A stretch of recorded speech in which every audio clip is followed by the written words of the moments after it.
بسم اللہ الرحمن الرحیم۔ ناظرین، اس سلسلے کی 2 ویڈیوز اپلوڈ کی جا چکی ہیں جن کے لنک ڈسکرپشن میں موجود ہیں۔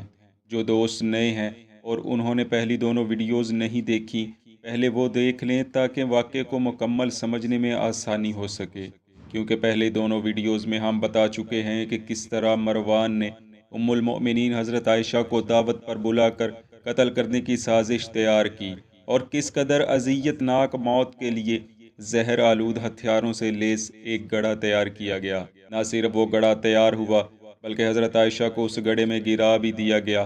گرتے ساتھ ہی جو آپ کے جسم اطہر پر زخم آئے، ان سے زہر پورے جسم میں پھیل گیا، جس کی وجہ سے آپ گڑھے میں ہی بے ہوش ہو گئی تھی۔ مروان کے دونوں بیٹے اور اس کی بیٹی عاتکہ اس شیطانی منصوبے کا حصہ نہیں تھے، بلکہ ان کو تو پتہ بھی نہ چل سکا کہ مروان نے کس قدر ہولناک منصوبہ تیار کر رکھا ہے۔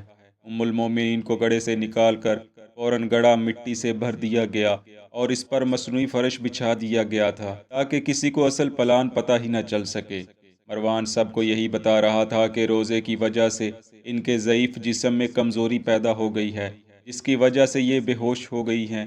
اس نے سب سے پہلے اپنے بیٹے عبد الملک کو بلایا اور کہا کہ فوراً مسجد نبوی چلے جاؤ اور ام المومنین کے گھر والوں کو اطلاع کرو۔ عبد الملک کو اپنے مردود باپ پر بالکل بھی یقین نہیں تھا۔ اسے خدشہ ہوا، مگر آل صدیق کو اطلاع دینے کے علاوہ اس کے پاس کوئی چارہ نہیں تھا۔ دماغ میں سوچوں اور وسوسوں کے انبار لگ گئے۔ شاید آج مدینہ کی بربادی کا دن ہے، کیونکہ آل صدیق اور آل رسول صلی اللہ علیہ وسلم اس ناگہانی واقعے کو فراموش نہیں کر سکیں گے۔ حضرت زبیر رضی اللہ عنہ نماز سے فارغ ہو کر روضہ رسول صلی اللہ علیہ وسلم پر فاتحہ خوانی کر رہے تھے۔ عبد الملک ان کے قریب ہوا اور سرگوشی کی حالت میں کہنے لگا، ام المؤمنین، ہمارے گھر بے ہوش پڑی ہیں، جلدی چلیے۔ آپ یہ خبر سن کر پیچھے ہٹے اور غصے میں بولے، کمبخت، یہ تم کیا کہہ رہے ہو؟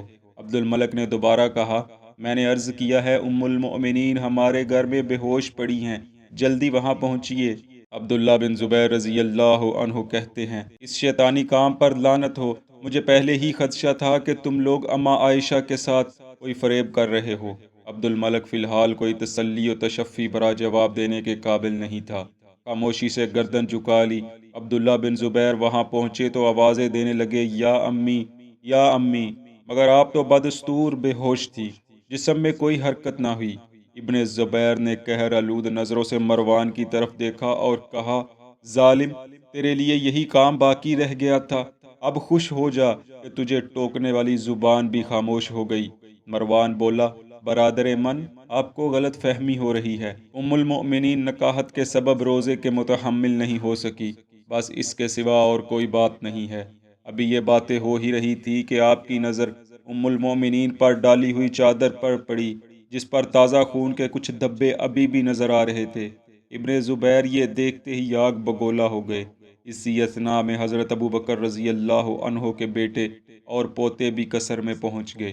وہ سب جوش سے بپھرے ہوئے تھے۔ ابھی وہ سب اما عائشہ کی چارپائی سے لپٹے ہی تھے کہ مروان موقع غنیمت جانتے ہوئے قصر سے باہر نکل گیا۔ یہ مردود خود تو باہر نکل گیا، مگر اپنے بیٹے اور بیٹی کو ان کے رحم و کرم پر چھوڑ دیا۔ عبد الملک نے جب موقع کی نزاکت دیکھی تو وہ بھی اپنی بہن عاتکہ کو لے کر باہر نکل گیا۔ صفوان اور حشام پہلے ہی فرار ہو چکے تھے۔ آل صدیق نے آپ کی چارپائی اٹھائی اور آپ کو لے کر گھر پہنچ گئے۔ ناظرین، اس واقعے سے متعلق بہت سے اختلافات پائے جاتے ہیں، جن کا تذکرہ ہم انشاءاللہ آخر میں ضرور کریں گے۔ ام المؤمنین کی چارپائی کو جب گھر پہنچایا گیا تو سب سے پہلے ام عاصم نامی ایک عورت کو بلایا گیا، جس نے آپ کے زخم سیے اور زہر کے اثر کو زائل کرنے کی کوشش کی۔ اس کی سخت جدوجہد کا نتیجہ یہ نکلا کہ ام المؤمنین نے اگلے روز بمطابق 16 رمضان المبارک کو تھوڑی سی آنکھیں کھولیں اور سرگوشی میں بولنے لگی۔ اسی اثنا میں حضرت عبداللہ بن عباس رضی اللہ عنہما اجازت لے کر اندر تشریف لے آئے۔ حضرت عائشہ نے ان سے فرمایا، اے کاش کہ میں درخت ہوتی تو لوگ مجھے کاٹ ڈالتے، اے کاش میں مٹی ہوتی، اے کاش میں دنیا میں پیدا ہی نہ ہوتی۔ حضرت عباس نے محسوس کیا کہ ام المؤمنین شاید موت کی ہیبت کی وجہ سے یہ فرما رہی ہیں۔ آپ نے کہا، اے ام المؤمنین، آپ خوف و ہراس کو بالکل دور کریں، کیونکہ آپ بخشش اور رزق کریم کے وعدے پر جا رہی ہیں۔ آپ کے حق میں تو قرآن پاک کی آیات نازل ہوتی رہی ہیں۔ حضرت عائشہ نے یہ الفاظ سنے تو فرط مسرت سے چہرہ کھل اٹھا، مگر اگلے ہی لمحے آپ پھر بے ہوش ہو گئی۔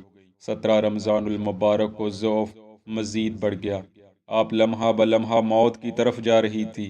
بالآخر دوپہر کے وقت مایوسی کے آثار نمایاں ہو گئے اور ظہر کے وقت آپ کی مبارک روح قفس انصری سے پرواز کر گئی۔ ناظرین، یہ جتنی بھی روایات ہم نے بیان کی ہیں، اوپر بیان کرتا کتب سے لی گئی ہیں۔ ان میں سے ایک میں تو بڑے واضح الفاظ میں یہ لکھا ہوا ہے کہ ام المومنین کے قتل کی سازش کا تذکرہ گورنر مروان نے امیر معاویہ رضی اللہ عنہ سے ضرور کیا ہوگا، اور یہ سب کچھ آپ کے اشارے کے بغیر ممکن نہیں تھا۔ بعض راویوں کا یوں کہنا دراصل ام المومنین کی وفات کو قتل ثابت کرنا ہے اور پھر اس قتل کو حضرت معاویہ کے سر تھوپنا ہے۔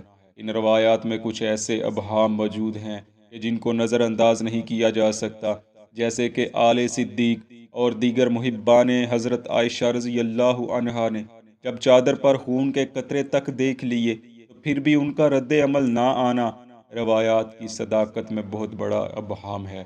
گویا ام المؤمنین اور رسول خدا صلی اللہ علیہ وآلہ وسلم کی محبوب ترین زوجہ کا یوں دردناک طریقے سے قتل کر دینا ایک عام قتل کے جتنی بھی اہمیت نہیں رکھتا تھا۔ اس کے بعد اہل مدینہ نے قصاص کا مطالبہ کیوں نہ کیا، یا امام علی مقام امام حسین علیہ السلام نے بھی کوئی ایکشن کیوں نہ لیا، اس کے بارے کہیں کوئی روایت نہیں ملتی۔ ناظرین، اب ہم آگے بڑھتے ہیں اور آپ کے سامنے کتب تاریخ کی اہم ترین کتاب کا حوالہ پیش کرتے ہیں۔ چنانچہ امام حافظ ابن کثیر علیہ رحمہ نقل کرتے ہیں کہ سیدہ عائشہ صدیقہ رضی اللہ عنہا کی وفات 58 ہجری کو بیماری کے باعث اپنے گھر میں ہوئی۔ آپ نے وصیت کی تھی کہ مجھے جنت البقیع میں دفن کیا جائے۔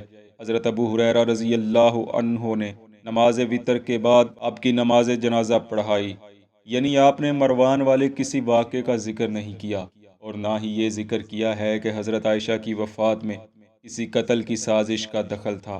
اسی طرح طبقات ابن سعد میں بھی ہے کہ حضرت ابن عباس رضی اللہ عنہما ام المؤمنین کی علالت کے دنوں میں خیریت دریافت کرنے گئے تھے، یعنی اس روایت میں بھی بیماری کا تذکرہ کیا گیا ہے، نہ کہ کسی قاتلانہ حملے میں زخمی ہونے کا۔ اسی طرح ایک اور روایت میں ہے کہ جس شب ام المؤمنین نے اس دار فانی سے کوچ کیا، آپ کی وفات کی خبر اچانک پورے مدینے میں پھیل گئی۔ لوگ اپنے گھروں سے نکل آئے۔ ہجوم اس قدر تھا کہ دور دور تک صرف لوگ ہی لوگ نظر آتے تھے۔ بعض عورتوں کا ازدحام دیکھ کر روز عید کے ہجوم کا گماں گزرتا تھا۔ آپ کی نماز جنازہ جناب ابو ہریرہ نے پڑھائی، کیونکہ اس وقت آپ قائم مقام گورنر مدینہ تھے، اور گورنر مدینہ مروان بن حکم مدینہ منورہ میں موجود نہ تھا۔ وہ ان دنوں عمرہ کے لیے گیا ہوا تھا اور اپنی غیر موجودگی میں حضرت ابو ہریرہ رضی اللہ عنہ کو اپنا نائب مقرر کیا تھا۔ بوقت تدفین آپ کی قبر اطہر کے چاروں اطراف ایک کپڑے سے پردہ کر دیا گیا تھا تاکہ آپ کے احترام میں کوئی کمی واقع نہ ہو، اور یہ کہ آپ کے بھتیجوں اور بھانجوں نے آپ کو قبر اطہر میں اتارا۔